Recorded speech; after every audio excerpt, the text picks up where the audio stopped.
भगवान राम के पूर्वज भगीरथ मां गंगा को धरती पर लाए थे और इसीलिए गंगा का एक नाम भागीरथी भी है। लेकिन इसके पीछे की वजह क्या थी? क्यों भागीरथ धरती पर गंगा को अवतरित करना चाहते थे? इसी से जुड़ी रोचक कहानी आज हम आपको राम राज्य के अपने इस एपिसोड में सुनाने वाले हैं।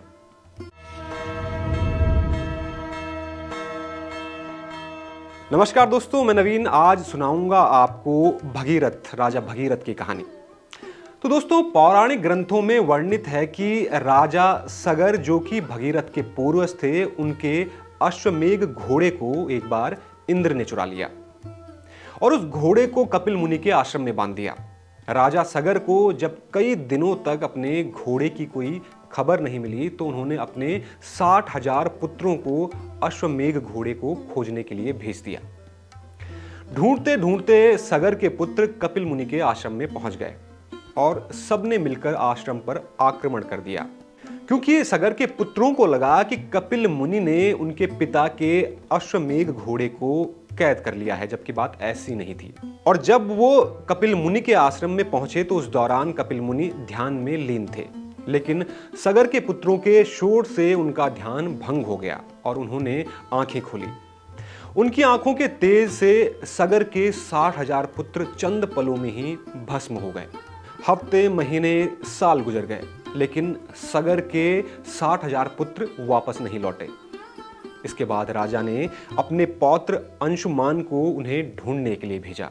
अंशुमान अपने चाचाओं को ढूंढते ढूंढते कपिल मुनि के आश्रम में पहुंच गए। वहां उन्हें पक्षीराज से पता चला कि कपिल मुनि के कोप से, उनके क्रोध की वजह से आपके सभी चाचा भस्म हो गए हैं और उनकी आत्मा को तभी मुक्ति मिलेगी जब गंगा के पानी से उन्हें तर्पण दिया जाएगा। आपको बता दूं दोस्तों कि उस समय गंगा नदी धरती पर नहीं थी। अंशुमान ने यह खबर जब राजा सगर को सुनाई तो वो अपने पुत्रों की मुक्ति के लिए हिमालय चले गए और वहां तपस्या करने लगे। इसके बाद अंशुमान के पुत्र दिलीप हुए, जिन्होंने बहुत अच्छी तरह से सगर के राजपाट को संभाला। इन्हीं के पुत्र थे राजा भगीरथ। जब भगीरथ बड़े हुए तो इनके पिता दिलीप ने भी अपना कार्यभार छोड़ दिया और वो भी सगर के 60,000 पुत्रों यानी कि अपने पूर्वजों की आत्मा को शांति देने के लिए तपस्या करने के लिए हिमालय पर चले गए।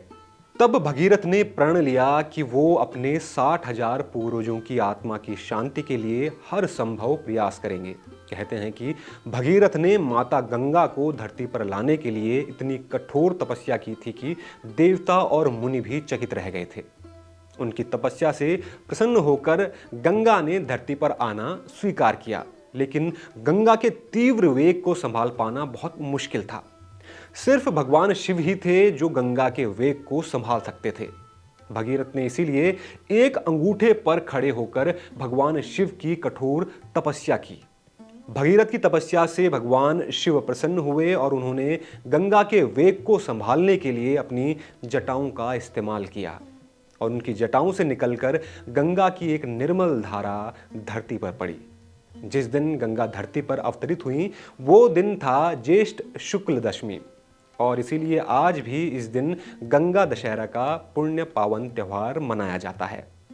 कहा जाता है कि भगीरथ ने इसके बाद हिमालय से गंगा के लिए रास्ता बनाया और जहां उनके पूर्वजों को कपिल मुनि ने भस्म किया था वहां तक वो गंगा को लाए और अपने पूर्वजों को मुक्ति दिलाई। तो दोस्तों, ये थी राजा भगीरथ की कहानी। सोचिए, आज के समय में जहां लोग अपने माता पिता को अपने साथ में नहीं रखते हैं, उस दौर में ऐसा होता था कि अपने पूर्वजों की शांति के लिए राजा भगीरथ ने कठोर तपस्या की थी। और आज इसीलिए जब हम कोई बहुत मुश्किल काम करने वाले होते हैं और उसको अंजाम देने के लिए हमें काफ़ी मेहनत करनी पड़ती है, तो हम कहते हैं कि भगीरथ प्रयास करना पड़ेगा, क्योंकि भगीरथ ने अपने पूर्वजों को, उनकी आत्मा को शांति देने के लिए तपस्या की थी, कठोर तपस्या की थी। तो उम्मीद है दोस्तों कि आपको राम राज्य का ये एपिसोड पसंद आया होगा, ये कहानी पसंद आई होगी। अगर आप राम राज्य से जुड़ी कोई कहानी सुनना चाहते हैं या राम जी के पूर्वजों से जुड़ी कोई कहानी सुनना चाहते हैं तो इसके बारे में आप हमको कमेंट बॉक्स में लिख सकते हैं। तो दोस्तों, आज के लिए इतना ही। अब जुड़ूंगा आपके साथ राम राज्य के अगले एपिसोड में। तब तक के लिए नमस्कार।